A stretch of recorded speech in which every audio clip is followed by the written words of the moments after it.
Hey everyone, good afternoon. Dr. Cortez. For the lesson today subject, international business. The reminders lang for all the guys. So you participate, you listen, and refrain from being sleepy. And this one is the subject, international business and trade. We are now actually in lesson number 3. International business etiquette. Yung ating pag-uusapan naman ngayon. So, last time, we did talk about business culture. And once again, ito po si Dr. Cortez, your business doctor. So, yung mga hindi pa nakapag-subscribe sa akin, sa aking channel, pwede mong mag-request. Yan. Okay, so, ito yung ating mga learning outcomes for the topic today. So, I will let you responsible for all those objectives natin. It means at the end of the lesson, these are the things that you are capable of doing na kaya nyong gawin. Sample, after this one, you will know the different business etiquette international, Asian level, Europe, Americas, yan, Africa, Middle East. Kasi there are lots of difference between the etiquette ng mga taga-Asia and Europe, Africa. Yan. So it is important for us part of globalization to know those different business etiquette para pag tayo nagkipag-negotiate, transact with them, we will not be lost. And the topics to be covered for week 3, what is business etiquette? So last time we did talk about culture, ito naman yung mga etiquette. Specific sa isang company, specific sa isang country. Okay, so those are our targets. International business customs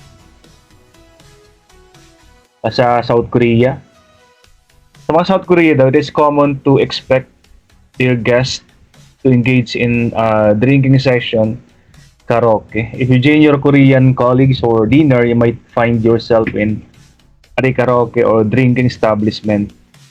So, ibig sabihin nito, if you want to negotiate and close a contract with your Korean counterpart, so dapat marunong ka rin makibagay sa kanila. Example, if you don't know how to sing, if you don't like singing, at least, no, for one night, dapat kumanta, uminom, makihalubilo sa kanila, no? Kasi ito yung kanilang way of uh, entertaining or way of being at ease sa mga counterparts.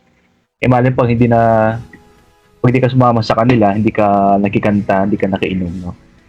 The chance of approving a contract with them is lesser. So, mas maganda yung kahit isang gabi lang ay ikaw ay kumakanta or umiinom, pagbigyan lang no? Okay, so itam sa France, if you don't speak French, that's okay, but you are expected to apologize for your lack of fluency. Kasi nga French is one of the most difficult to learn, to pronounce ng mga words. So at least some phrases, small phrases, some few phrases about business ay meron kang alam. That is sign of good faith para sa kanila. Yung bang you took the effort to know a certain phrase French para pag pwedeng gamitin sa mga business negotiation. And another thing sa French counterpart nyo, be prepared for lengthy meals in France. Sa atin kasi, di ba, pag kayo kumakain, madalian, nagmamadali minsan. No? Sa French kasi, yung lunch is part of the meeting. Parang they are also doing the negotiation in between meals or in meals.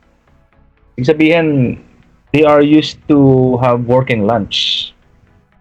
So matagal talaga yung kanilang ginagawa. You can close a deal, you can close a negotiation sa gitna ng lunch, sa gitna ng dinner, no? For example, siyempre, mga mahilig sa pagkain mga yan. So, di ba, we know that some of the best chef are French.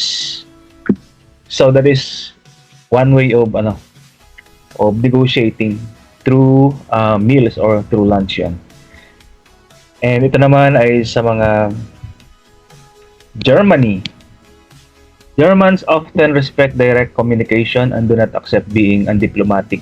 So, last time we learned that Germans, Europeans in general are more formal compared to their American counterpart, more diplomatic. So kahit saang gathering or occasion, you will find them in formal outfit. Ibang Amerikano minsan naka-shorts lang sa meetings, naka-t-shirts. Mga Germans more diplomatic. So you should show diplomacy whenever you have a meeting or a gathering with your German counterpart. The more straightforward, the better when in Germany. Walang halong mga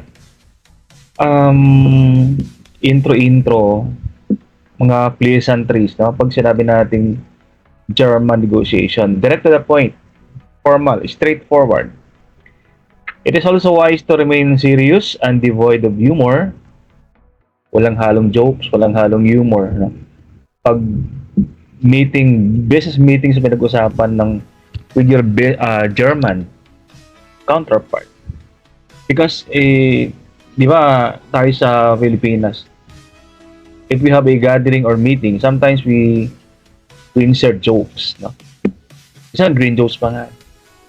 But in Germany, they will not appreciate. Pag mayroon kang joke, tapos you are having a serious meeting, tapos biglang mag-joke, they will not appreciate. Kumbaga sa kanila, this is business, no? May formal time talaga and may time for kidding, joking around or informalities. So, Germany. Tayo sa country ba ito? Italy. In Italy, business is personal and relationship driven. Expect to spend a significant amount of time getting to know your Italian business partners. Sa Germany, direct to the point, di ba? Walang masyadong pleasantries, walang masyadong introduction. In Germany, they establish relationship first before negotiation. Parang getting to know each other stage para sa kanila. So, relationship building is important for Italian. So, medyo matagal na. Medyo marami pa sakali or intro. Pag Italian ng counterpart ng iyong kausap or ka-negotiate. If you relax and put business on the back burner and instead focusing your efforts on forming a foundation based on trust and friendly communication.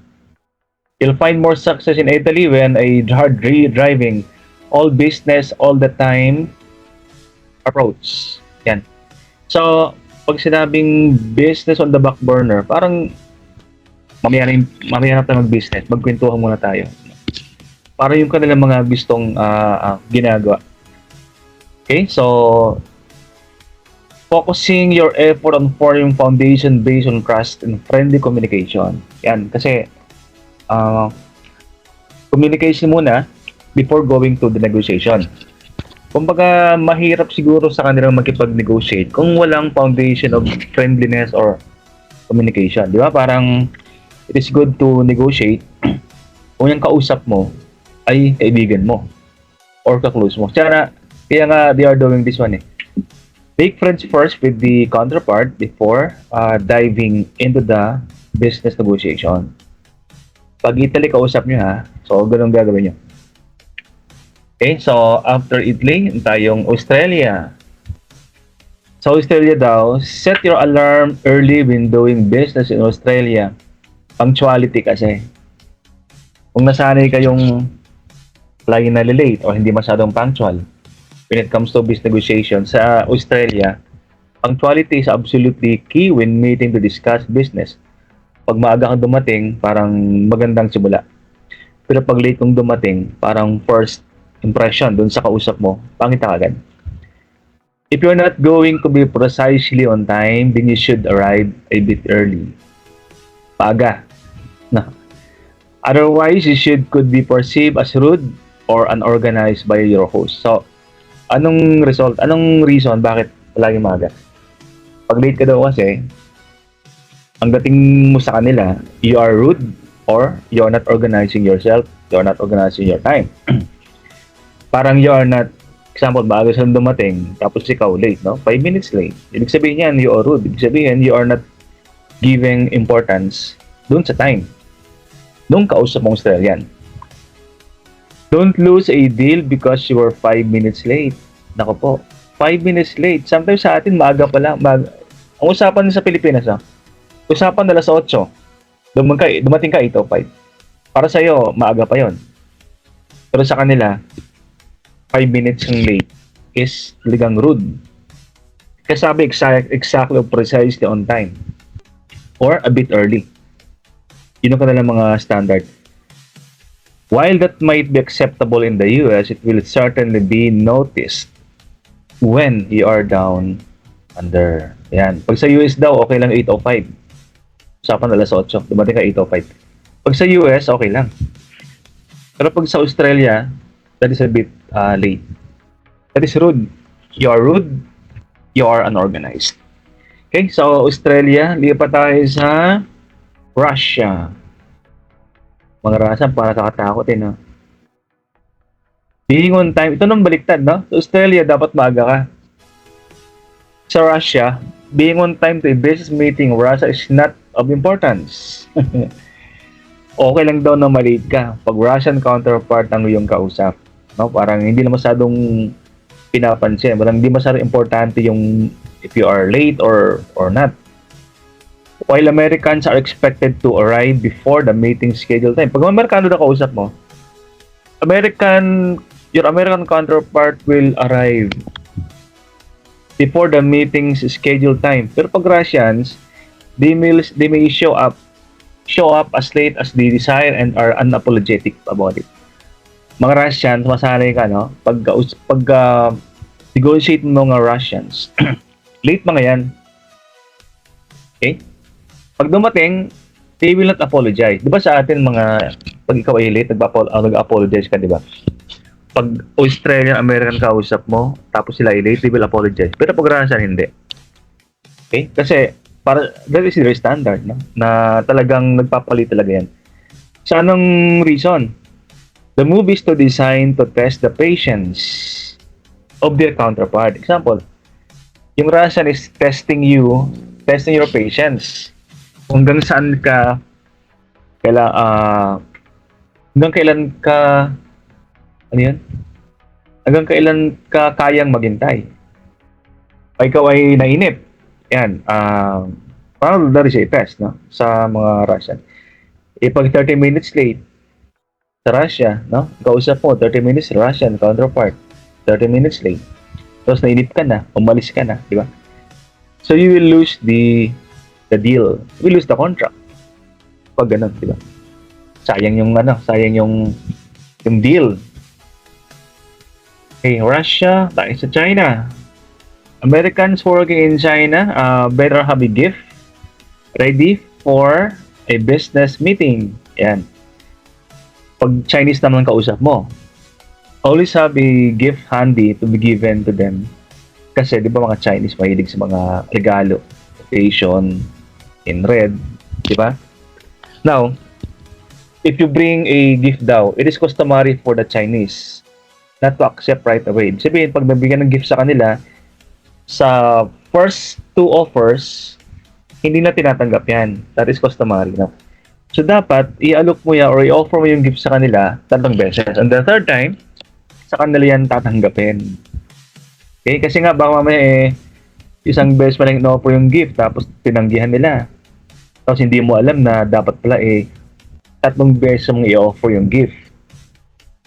And, para maano yung contract. What is the importance of giving gift? Siyempre, that is a goodwill for them.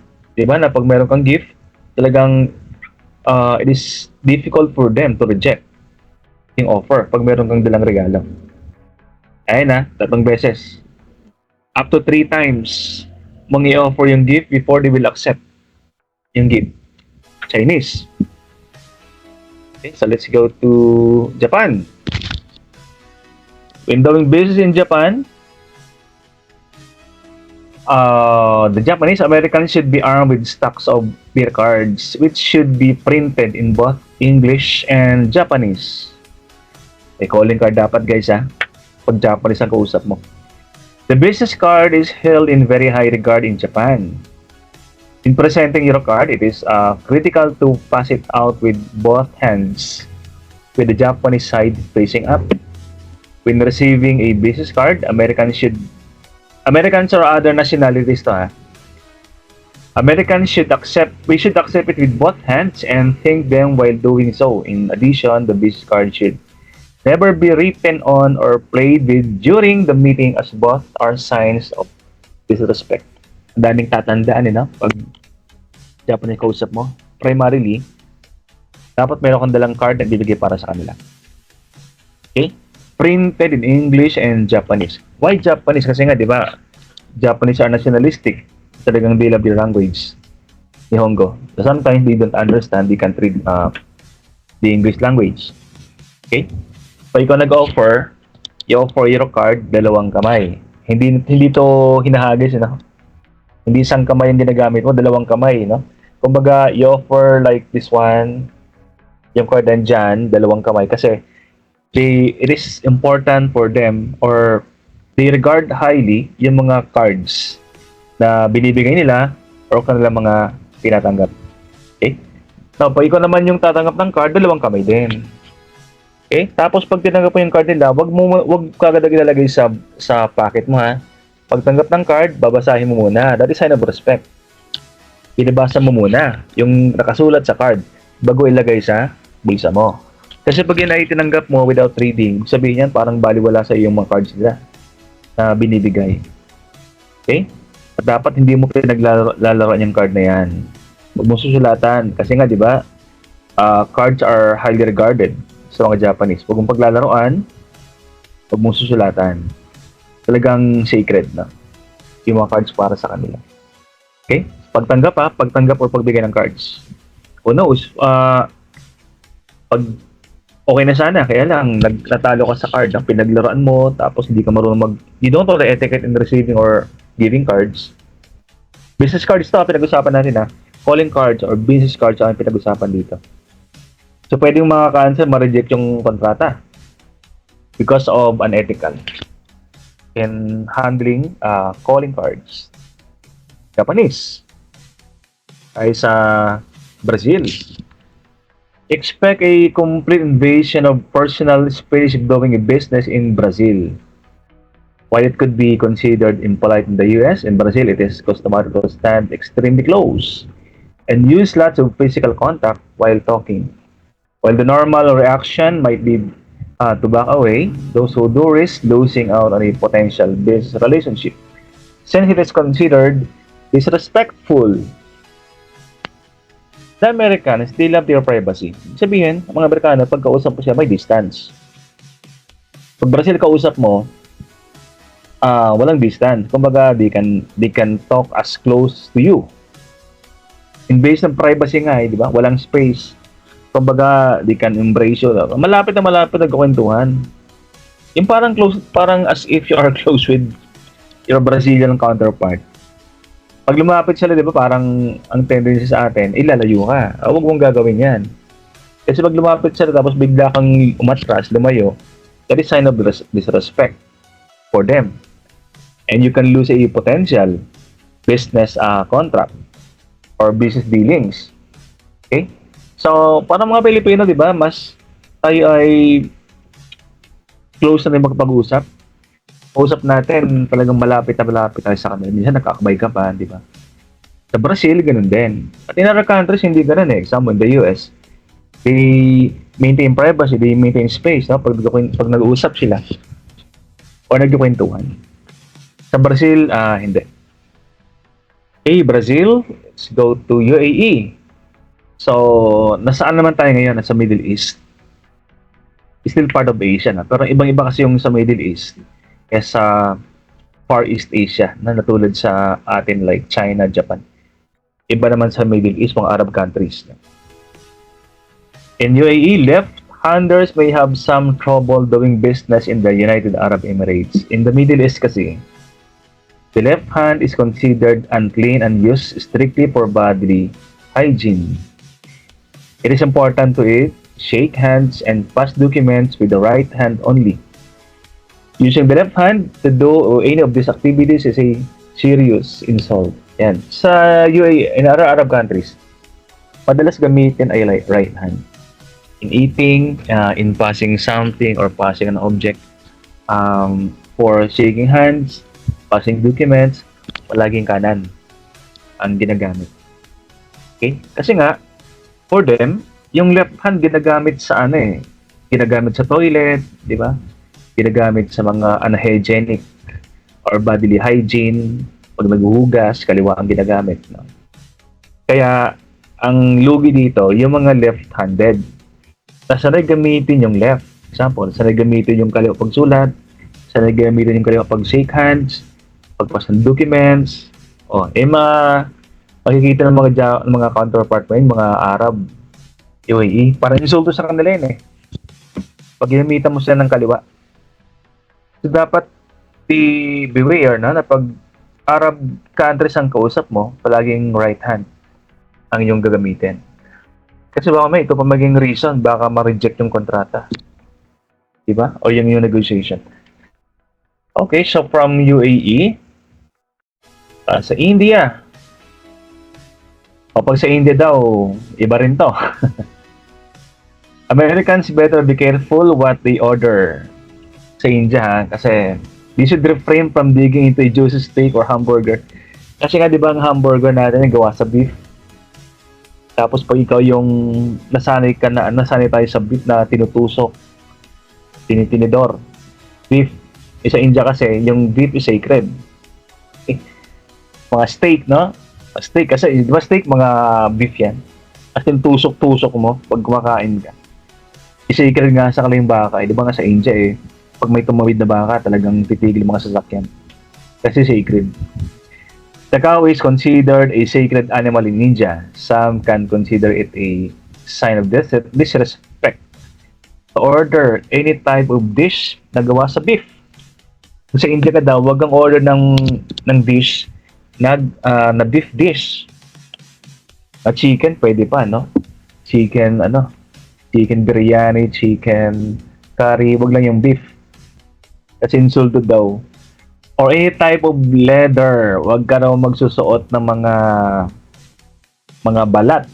Mga leather shoes, leather jackets, no? Nagawa sa animal skin. Kasi nga, sacred sa kanila yan. Nag-meeting ka, nag-dinner, naka-leather jacket. Di ba? Nagawa sa leather, ng cow hides. Yung balat ng baka. Insulto para sa kanila yan. Ang kontrata, rejected. Ang dami ng rejected na kontrata no? Okay, so India, let's go to Spain. Pag sa Spain naman daw, considered firm dates in the US. Pag sa US daw, very firm sa date. Pag sinabing July 23 ang usapan, alas 12 ng tanghali.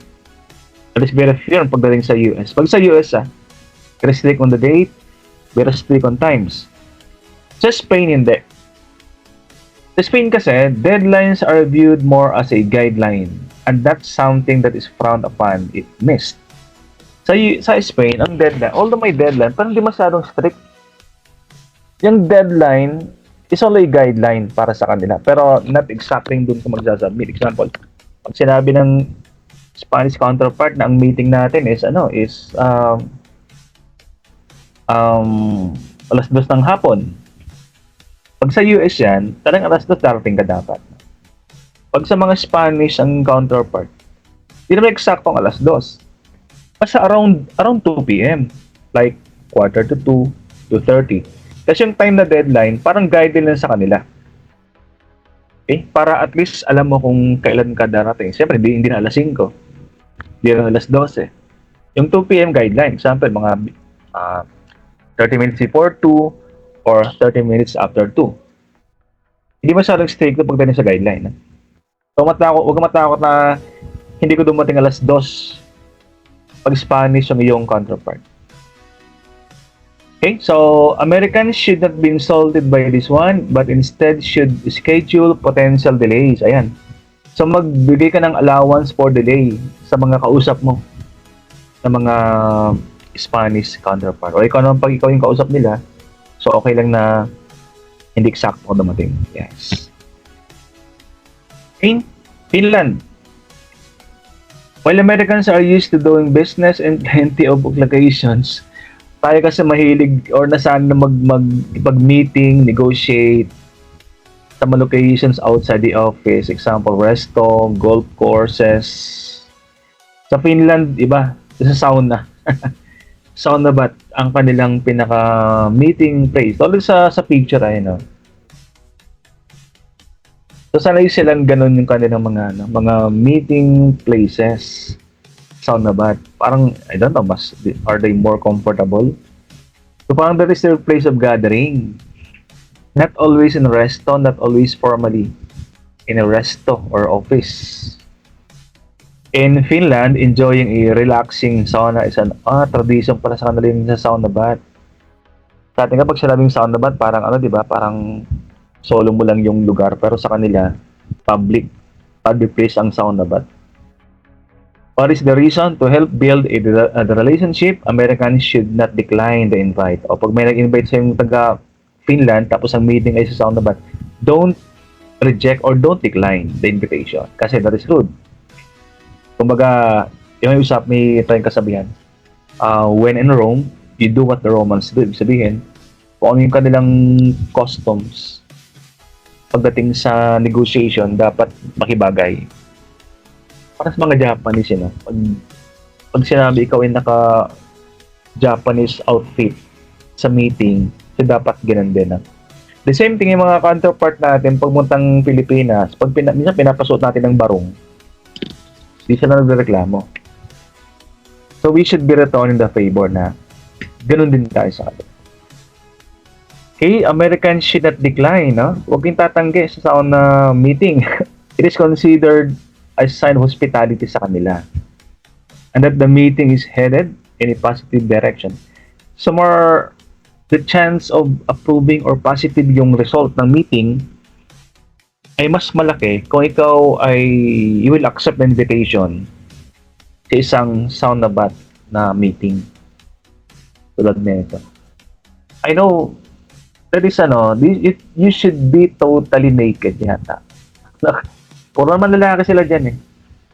So no problem meeting sa kanila. Okay, so after Finland, sa Belgium, be prepared to spend some time just saying hello and goodbye when in business. Meetings in Belgium. Pag sa US, handshake. We close the meeting in the US using a handshake. Sa mga Belgians, hindi. They prefer the air kiss or the more precise, flying kiss ba tawag sa atin yan? The air kiss para sa kanila. While strangers will shake hands at first, Belgium business professionals greet each other with 3 air kisses. Once a relationship has been established. So huwag kang matakot, huwag kang magulat na nag-flying kiss sa'yo. No? Yun yung Belgian counterpart kasi that is you have just established a relationship pag ginawa nila yun sa'yo. Kumbaga, good ka na sa kanila. Protocol calls for the kisses to be given on the right cheek, in the left cheek, and back to the right cheek. At giving the kisses or not following the right order when giving them, pag hindi mo raw ito ginawa at hindi mo ginawa yung proper order na dapat ay right muna, then left, then right. So tatlo. Pag hindi mo ito ginawa, hindi mo sinunod, it is considered disrespectful with dealing with the Belgians. So kapasaduhin nyo right muna, tapos left, tapos right. Flying kiss, no? Or ear kiss, ang tawag nila dyan. Belgium, ha? After Belgium is in Europe, by the way. The same thing that The UK is also in Europe. So magkakapareho talaga ng ano yan, mas formal, na? Pag sa UK naman tayo, when doing business with British professionals, Americans should not feel as if a game of charade is breaking out when the British start tapping their nose. So mahilig mga British daw mag-tap ng kanilang nose. So be aware of this one. Pag British ang counterpart na kausap mo and they are tapping their nose like this one, what does it mean? That is not a fun game. Tapping indicates that what is about to be discussed is private and confidential. Sabihin, pag meron kang kausap, pag meron kang kasama, tapos dalawa kayo, no? Tapos ikaw lang dapat yung kausap niya, and sinabi niyang ito'y, they will not tell you that the negotiation is private. They will just tap their nose, meaning, private yung discussion, dapat yung kasama mo umalis. Okay? Confidential. It is important to look for that signal. Abangan mo yan, no? Pag may nakita kang ganun sa British counterpart. Or you risk sharing something the Brit had intended to keep secret from others. So, ganun, no? Hindi masyadong, sabi natin kanina, British are more formal. Hindi sila masyadong magsasabi or sasabihin siya direkta. But you should be looking to those signal, no? Mga body language, mga body signals na ginagawa nila. UK. Ito sa UK, no? Hindi pa tayo sa South Africa. Pag South Africa man daw, pansin nyo, no? Mga South Africans, they are good dresser. Pag sinabing negotiation, whatever type of negotiation, talagang naka-biz outfit yung mga yan. Women should wear dark business suit or conservative, modest dresses. South Africans may dress slightly more casual than this, but you should dress up when heading to an initial meeting. So pag South Africans ang kausap mo, ito napatunayan ko dati ito, no? Many years ago, I have a student in one of my universities. Yung mga classmates, yung casual lang, pang casual clothing, hindi naka-uniform. Talagang normal. Tapos may isang classmate sila, African. Yung African, talagang naka-business outfit. If I can recall, yung kanyang outfit na parang kulay orange pa eh. So, yung kanyang yung kulay talagang vibrant yung kanyang kulay. Yung kanyang business suit. A coat. Can imagine, no? Naka-coat ka, naka-neck and tie ka, orange. Mga classmates mo, naka-t-shirts lang. Kasi ganun sa kanila, no? They always dresses very smartly, no? Kahit saang occasion. So, pag silang kausap mo, ganun din gagawin mo, no? Especially mga initial meeting, tapos you should dress up smartly. Talagang best outfit talaga, no? Yung papakita sa kanila. Otherwise, we don't know what be the result if you will not show up with your business outfit. That is in South Africa. So, dito naman tayo sa Saudi Arabia. Saudi Arabians are polychronic, which means they value time as flexible and fluid. Saudi Arabia, hindi na masyadong stiff or strict pagdating sa time. Pagdating time management, no? Ano ng oras, rin siya, fluid and flexible pag silang kausap mo. They have a relaxed approach of punctuality. Hindi masyadong strict if you are late or not, but never allow meetings to encroach on their time of prayer. Ayan, so di ba mga Arab meron silang time of prayer any time of the day, no? Yung meeting mo, dapat alam mo yung kanilang time of prayer so that you can schedule your meeting outside nung kanilang time of prayer. Never allow meetings to encroach on their time of prayer. Meeting times are usually set as times of day rather than fixed hours, for example, in the morning. So, wala silang sinasabing time. Diba sa atin, pag nag-usap-usap tayo, sige, 8 o'clock bukas ang umaga, ha? Or alas 3 ng hapon. Sa Saudi, hindi ganon. Basta sa kanila, ang meeting, sige, in the morning. Ganun lang. Meeting in the afternoon. meeting in the evening. Kasi nga, flexible sila pagdating diyan. They are very strict on punctuality. Flexible or fluid yung kanilang concept of time. Walang masyadong oras.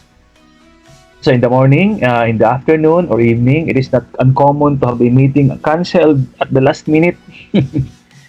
Ganun pala sa Saudi, no? They can easily cancel a meeting.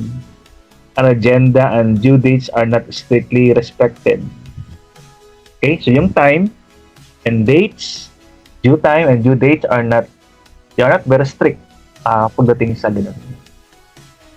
Saudi Arabia yan, ha? So parang relax sila pag sa Saudi Arabia yan, pagdating sa mga deadlines and schedule. Okay, lipat naman tayo sa what country is Thailand. Thai professionals attach great importance to business cards. So, yung mga Japanese kanina, no? Which are seen as the face of a person. Yung business cards daw, that is the face of the person. So, ibig sabihin, pag madumi yung card mo, so, yung personality mo, ganun din. Pag crumpled or you don't value yung card ng ibang tao, parang ganun din impression nila sa'yo. Cards are usually exchanged at the first meetings and it is advisable to give and receive cards with your right hands. Basta ka na right hand naman. Mga Japanese kanina, dalawang kamay na. It is important to examine the business card carefully before storing it. Ganun din. So, pag Thailand yung Thai yung kausap mo, binabasa mo muna, kahit kunwari lang, yung card na binigay sa'yo before storing it or before placing that in your pocket or your wallet. Okay? So, kasi pag nagbigay sa, ganoon din gagawin nila sa card mo. Babasahin nila muna before storing or keeping it away. Cards should be stored in a card holder or left on the table during the meeting and not to be put in the back pocket. Okay, so yung card pala huwag ilalagay sa wallet kasi pag nilagay nga naman sa wallet, makaka-crumple, malulukot. Di ba for them, it is important, very sacred yung card. So that meron kang side pocket or jacket, your jacket or card holder, or wag mo munang itatago. Yan lang muna sa it means that you value the card na binigay sa'yo. Thailand yan, ha? Let me see kung meron pa. So that is the last one.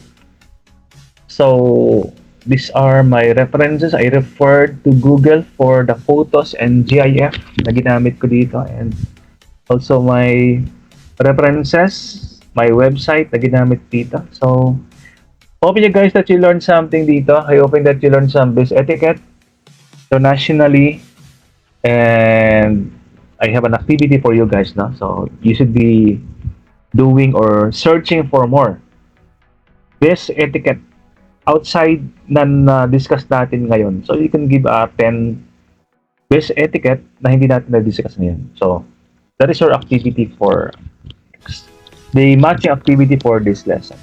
Okay? And until next time, so this has been Dr. Cortez signing off. And maraming salamat sa mga nag-drop by, nag-watch sa aking recording, and request naman to subscribe. Maraming salamat.